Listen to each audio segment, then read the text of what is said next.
Well, yes, you're getting too big. You're getting too big to do these lap talks now. What's happening, guys? What's happening, guys? It is Brian, Alsruhe, NEVERsate.com, here with Kona in my library. Kona is not being very cool. He's not being very calm.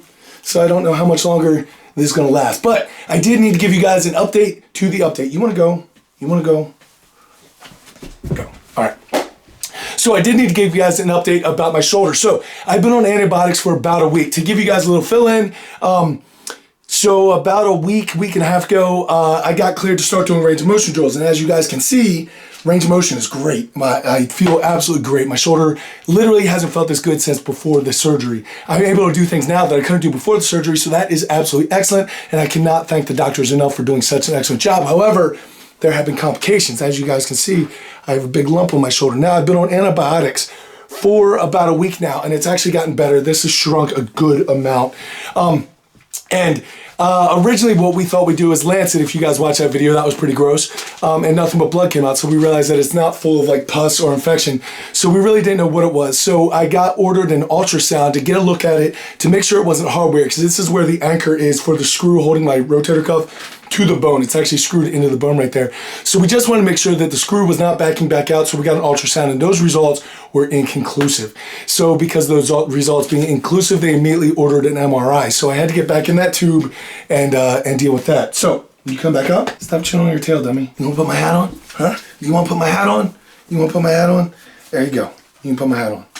And my dog is obviously crazy. Anyway, so once we got the results back from the MRI, the initial reading showed that my rotator cuff was retorn. It also showed that I possibly could have an infection in my bone marrow.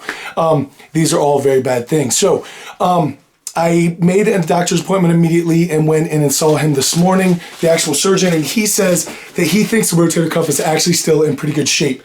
However, he immediately said that we need to get surgery. So I need to go back in for another surgery, immediate emergency surgery. He wanted to actually get it done today or tomorrow, but I need to get all my pre-op stuff done because they are going to have to put me back under and do whatever they're going to have to do for this. So basically, I have another surgery coming up this week, so that will be 3 procedures done in 2018, which is a lot. That's a lot to be dealing with. I guess the original rotator cuff was a little bit before 2018, but yeah, it's been a lot of surgeries this month, so it's been an interesting time. Basically, what's going to happen is they're going to go in, they're going to clean all this out, and then they're going to pack it full of antibiotic powder, and then they're going to leave me in the hospital until my infection goes away, because it is very, very, very serious. The biggest worry right now is that the hardware itself is creating the infection. And if that is the case, then they're going to have to remove all the hardware, let this thing heal up, which is going to take a substantial amount of time, and then they're going to have to go back in, recut it, re-anchor it, redo everything, and I'm going to have to start all back over at the beginning. So after doing all this, I wanted to know if this was something that I did myself, if this had anything to do with anything that I've been doing to try to come back and rehab fast, and the doctor assured me that it actually was not. He said this is extremely rare and it never happens, and my dog is taking stuff. So, come on, man, get it together. But anyway, we'll be getting surgery this week, which is what it is, guys. There is nothing that I can really say about it, good or bad. It just simply is. So, but after I got that report that my rotator cuff was torn again off that MRI on Saturday, I came in and decided to take a little bit of aggression out. So I do have some training material from a little bit from last week and a little bit from this weekend that we're going to get into now. I'm going to do a little bit of commentary, and then I'm going to sign off here, guys, because there's a whole lot that I need to get done before I go back under and get cut again, one of which is stopping this puppy from destroying things. Come here. Oh, you are a bad puppy. But as you can see, Kona is getting a lot bigger. He's completely restless. He chews on everything, but he is doing great. I'm doing great, guys. I'm just happy to be able to be lifting, to be able to be doing what I love. I thank you all for your support, and I will catch up with you guys. I'm not really sure how active I'm going to be on YouTube this week because of the surgery. It's really going to depend on what type of surgery it is, because if it does turn out that he believes that the infection is in the bone, he's just going to go ahead and take out the screw and take out all the sutures and take out everything while I'm already opened up, at which time it's going to be a lot more in depth. So I don't even know what I'm walking into yet. The surgeon doesn't know what he's walking into yet.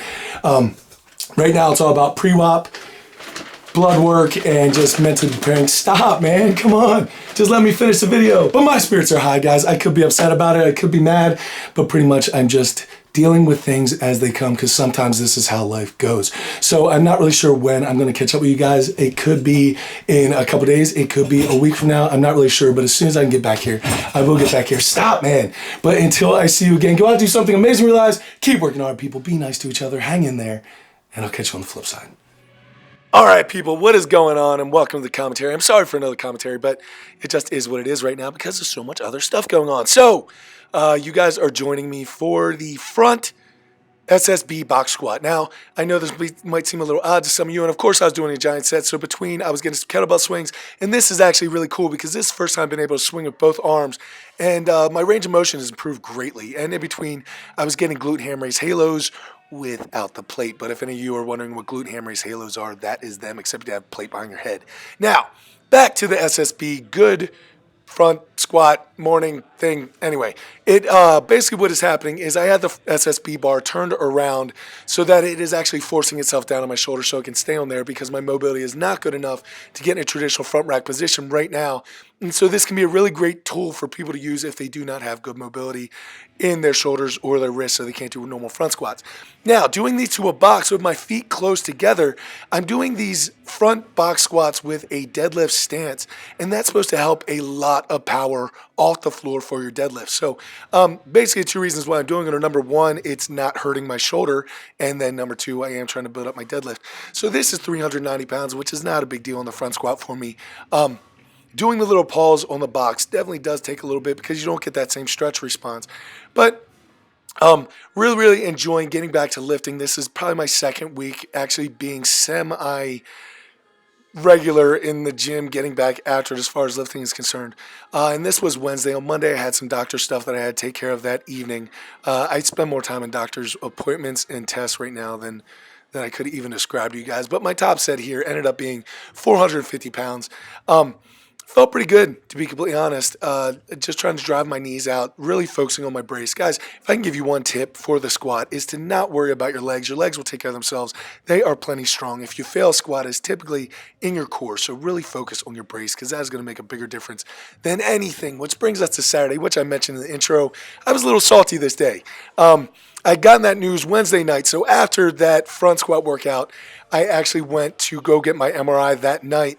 And the next day, Friday, is when I found out that the original reading of it said that my rotator cuff was torn again. So I came in Saturday going, man, if my rotator cuff is torn again, then I don't care what I do with it. I'm just going to go. So previously, the week before, I had done this same exact workout, and I topped out at 225 on the bent over row, which is this set right here. On this day, I actually worked up to 255, and I was doing the Swiss bar bench press last week and only got up to 155 pounds, so this is already 30 pounds more. You guys can see me kind of favored a little bit on that left side.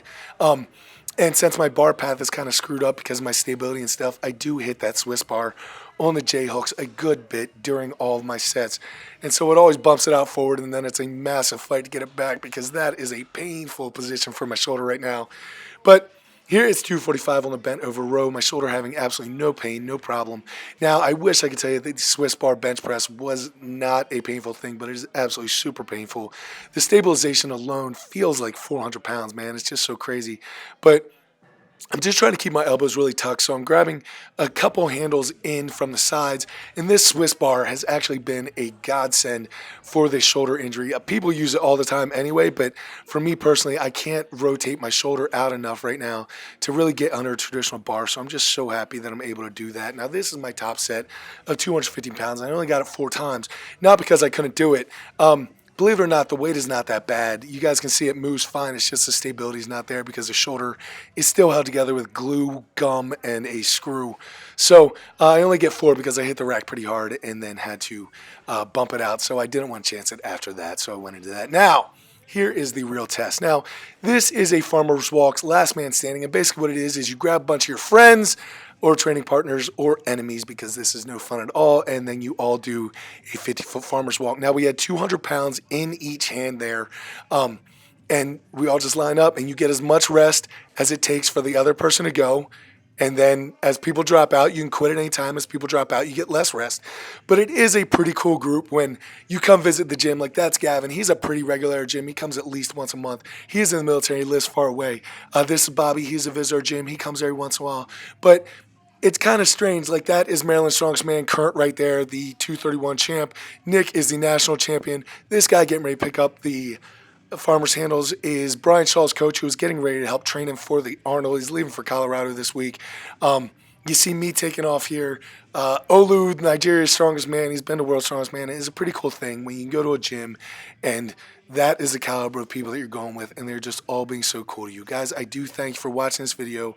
Thank you for everything you guys are doing. I'm sorry that I didn't outro the video, but I got a lot to do before I go get cut. Have an awesome day.